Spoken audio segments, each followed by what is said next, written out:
Unique usine de traitement d'eau potable pour le Grand Lomé, ce site de production installé ici au quartier Kakaveli est capable de traiter près de 50 000 m3 d'eau par jour.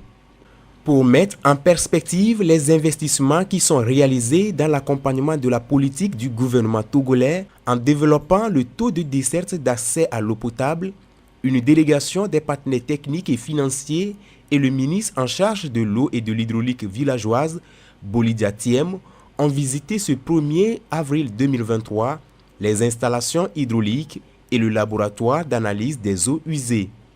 Être à la station de Kakaveli, c'est d'abord montrer les investissements et les réhabilitations qui ont été effectués pour développer les capacités de traitement de l'eau potable, pour montrer le nouveau laboratoire qui a été installé, qui va permettre pour la première fois d'avoir un laboratoire pour l'analyse des eaux usées et puis pour mieux apprécier la qualité de l'eau potable qui est distribuée aux habitants du Grand Lomé. C'est de la joie et de la fierté.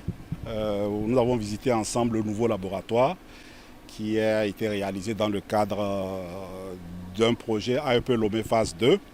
Une eau est qualifiée de potable après sa certification par rapport à des normes de l'OMS et de l'Union européenne.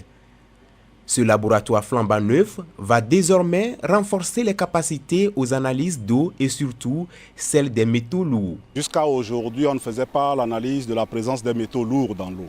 Ce laboratoire va permettre de faire l'analyse des métaux lourds. Et ensuite, on n'analysait pas aussi les eaux usées.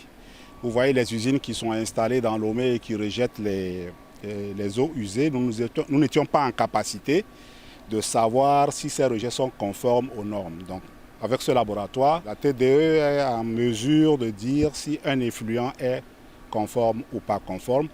Avec le projet d'amélioration de l'alimentation en eau potable de la ville de Lomé, phase 2, c'est près de 17 forages à gros débit, soit 200 km de réseau et 9 km en adduction qui verront le jour. Financé par l'Union européenne et l'Agence française de développement à hauteur de 2 milliards de francs CFA, équipements inclus, le laboratoire sera opérationnel dans les prochains jours.